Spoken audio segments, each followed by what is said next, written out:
बांग्लादेश भी एक surgical strike चाहता है, क्योंकि लातों के भूत बातों से नहीं मानते। हमें नरेंद्र मोदी जी पर पूरा भरोसा है कि वो बांग्लादेश को ऐसा मुंह तोड़ जवाब देंगे जो पाकिस्तान को दिया गया।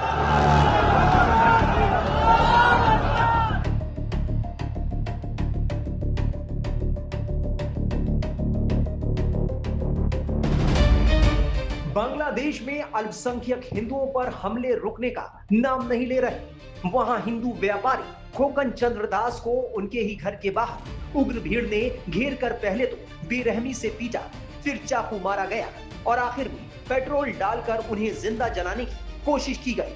करीब 30% तक झुलसे खोकन दास ने आखिरकार इलाज के दौरान दम तोड़ दिया। वो ढाका के एक अस्पताल में आईसीयू में भर्ती थे।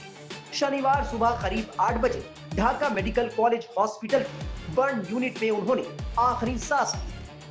दवा डीलर और मोबाइल बैंकिंग एजेंट खोकन दास पर बुधवार रात को शरीयतपुर के कोनेश्वर इलाके में बदमाशों ने हमला किया था।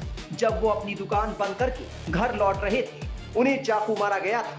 जब हमलावरों ने उन्हें पहचान लिया तो उन्होंने उनके शरीर और चेहरे पर पेट्रोल डालकर आग लगा दी। जब उनकी चीखें सुनकर लोकल लोग आगे आए तो हमलावर भाग गए। उन्होंने अपनी जान बचाने के लिए एक पास के तालाब में छलांग लगा दी थी। गंभीर रूप से झुलस चुके खोकन चंद्र दास का इलाज चल रहा था, जिन्होंने आखिरकार दम तोड़ दिया। बांग्लादेश में आज जो चला है उसको देख करके और वहां की वार्ताओं को सुन करके एक और आंखों से आंसू बहते हैं, दूसरी ओर हृदय आक्रंदन करता है और एक रोष भी जागृत हो जाता है। और निश्चित रूप से लगता है कि तुरंत बिना विलंब इस बर्बरता को रोका जाना चाहिए। लेकिन मैं थोड़ा थोड़ा इस बात को जानने लगा हूं कि इसके लिए हमारी केंद्र सरकार भी जागरूक है, सावधान है और वह ठीक अवसर की प्रतीक्षा कर रही है और कुछ न कुछ बड़ा होकर के रहेगा। निश्चित रूप से हम लोगों को, सारे भारतीयों को, हिंदुओं को एकत्रित होकर के इसके लिए स्थान स्थान पर प्रदर्शन करने चाहिए और हमारे ऊपर होने वाले इस अत्याचार के लिए जो सारा हमारे क्रोध का, रोष का, क्षोभ का संदेश है, वह उस सरकार तक पहुंच करके तो कोई लाभ नहीं है। बांग्लादेश की सरकार तो स्वयं इसमें दोषी है, लेकिन हमारे सरकार की ओर पहुंचाना चाहिए। जब तक हमारा रोष नहीं पहुंचता है, सरकार को भी स्वयं प्रोएक्टिव होकर के कुछ करने में थोड़ी हिचक होती है।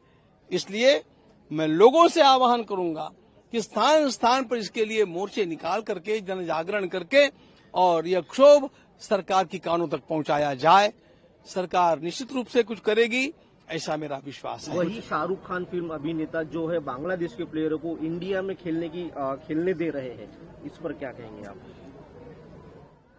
जो भी इस प्रकार की अनुमति देगा वो राष्ट्रद्रोही है।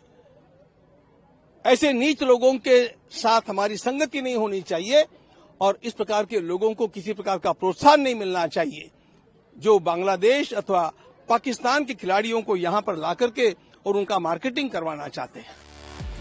बता दें कि बांग्लादेश में इससे पहले 3 अल्पसंख्यक हिंदुओं को निशाना बनाकर मौत के घाट उतार दिया गया था। भीड़ ने दीपू चंद्र दास को बेरहमी से मौत के घाट उतारा था। सरकार मौन नहीं है, सरकार कुछ जरूर कर रही है, क्योंकि जब पाकिस्तान ने भारत पर इनडायरेक्ट अटैक किए, टेररिस्ट अटैक हुए, तो उसका मुंहतोड़ जवाब देने का काम नरेंद्र मोदी सरकार ने किया। बालाकोट ऑपरेशन, ऑपरेशन सिंदूर, सारी दुनिया ने देखा, सर्जिकल स्ट्राइक हुई। बांग्लादेश भी एक सर्जिकल स्ट्राइक चाहता है, क्योंकि लातों के भूत बातों से नहीं मानते। हमें नरेंद्र मोदी जी पर पूरा भरोसा है कि वो बांग्लादेश को ऐसा मुंह तोड़ जवाब देंगे जो पाकिस्तान को दिया गया। बांग्लादेश में ये पिछले 2 हफ्तों में हिंदुओं पर हुआ चौथा हमला है। 3 लोग दीपू चंद्र दास, अमृत मोंडन और विजेंद्र विश्वास, इन तीनों की मौत हो चुकी है। खबरों की रणभूमि में यहां शोर नहीं सोच लड़ती, जहां शब्द नहीं फैक्ट्स वार करते हैं और हर सवाल खोलता है सच की नई परत।